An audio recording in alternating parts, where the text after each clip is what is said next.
For us, Pontians, and our heritage, we're pretty proud people, hardworking. Most of all, I think we're from a very generous culture. Our ancestors have gone through some torrid times, as a lot of people would be aware of. 1920, 1921, 1922 was the worst years there. The Prime Minister these days was the Venizelos. He was very clever man and said, we have to put these people to the north because they had problems with the Bulgarians, with the Yugoslavs, the Albanians, and they put most of the people from Pontos, they put to the north Greece, and they stay there, and then the problem was they started the Second World War, and then we had the Civil War.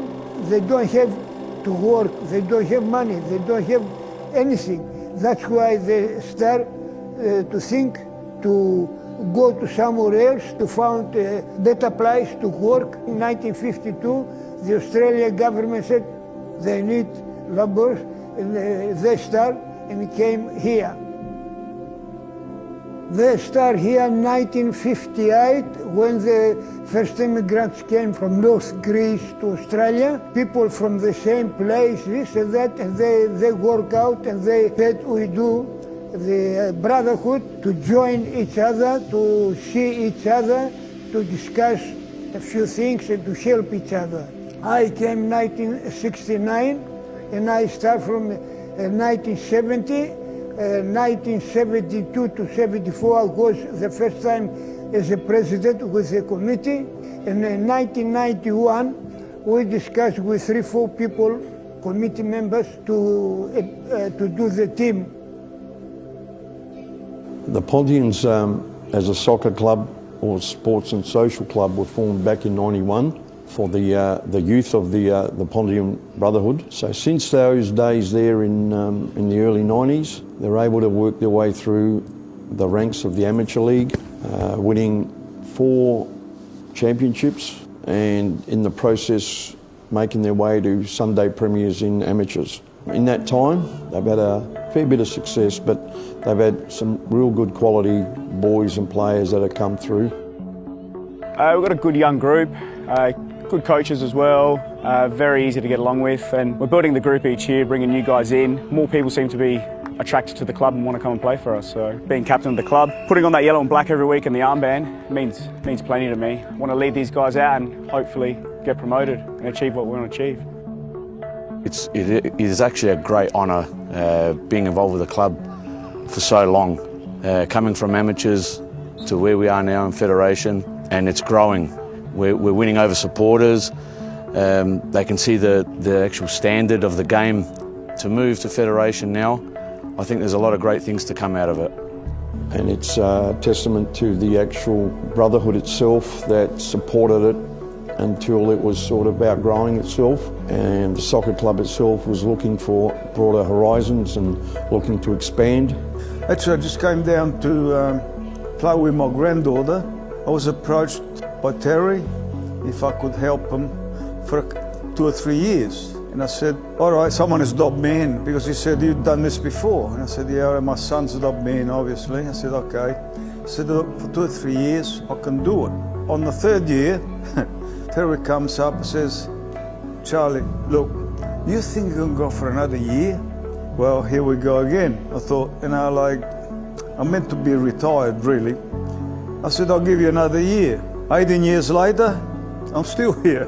Now, in 2002, we heard about the premises being available out at the Salisbury area, which was Yalumba Drive Reserve, and through the help of Councillor Chad Buchanan, was able to win the lease. Since that time, we've been playing out of Yalumba Drive Reserve. Back in 2013, we were approached to join the Federation, but at that time, the Federation wouldn't allow the ethnic names, and we, as a soccer club, didn't want to jeopardise our own identity So we passed on that. 4 or 5 years down the track, we were asked again once the ethnic names were allowed, and by that time we took it with both hands because we were allowed to keep the ethnic name, and we take great pride in that. The rest is just sort of history. We are looking forward now to competing at the highest level we can, working our way through the ranks in the Federation,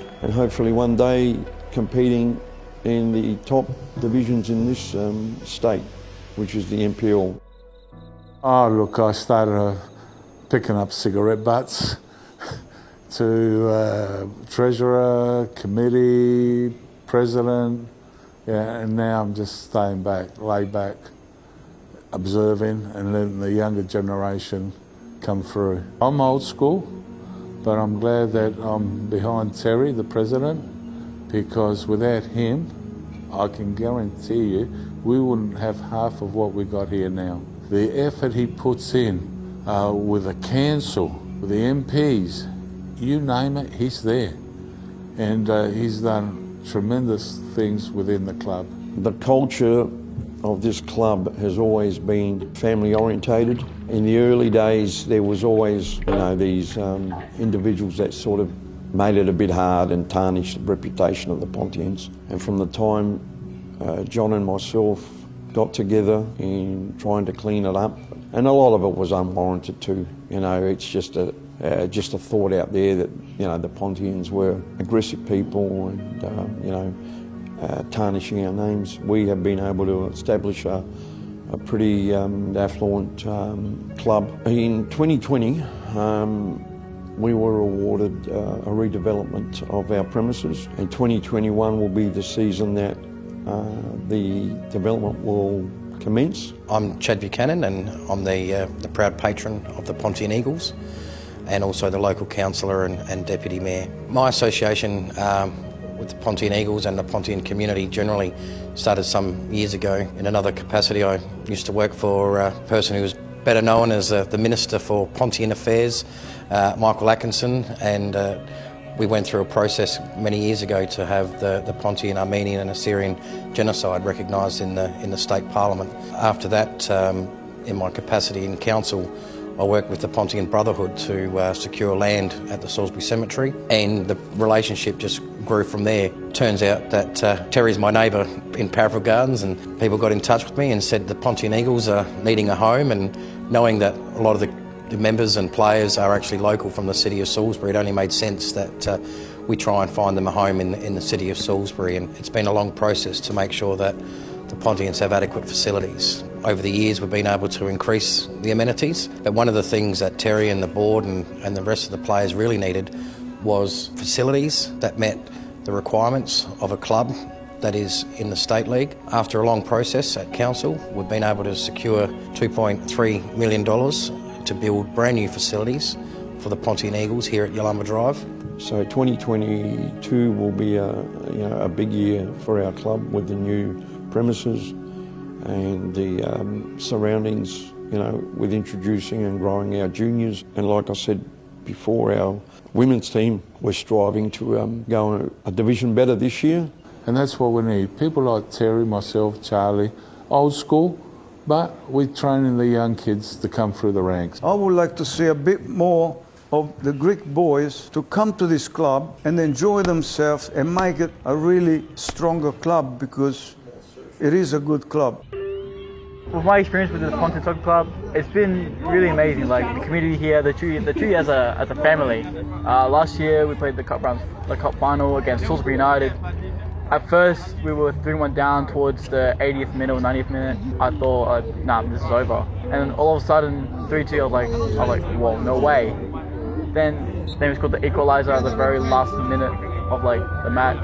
We just got that hope back. We got our motivation and hope back. We were like, let's go boys, this is it, this is our last chance. And before you know it, 4-3 our way. I've never been that happy in my life when we scored the last goal. Pontian is a great club. I only came here around last year. It's a great club. I recommend everybody to come here. As Pontian says, fear no one, but respect all. Our final last year was crazy. Let me tell you, it went down. Thought we were going to lose. But then the coach was saying he did some crazy tactics. If he didn't do that, we would have lost. And then Jotham scored the goal to bring us back into the game.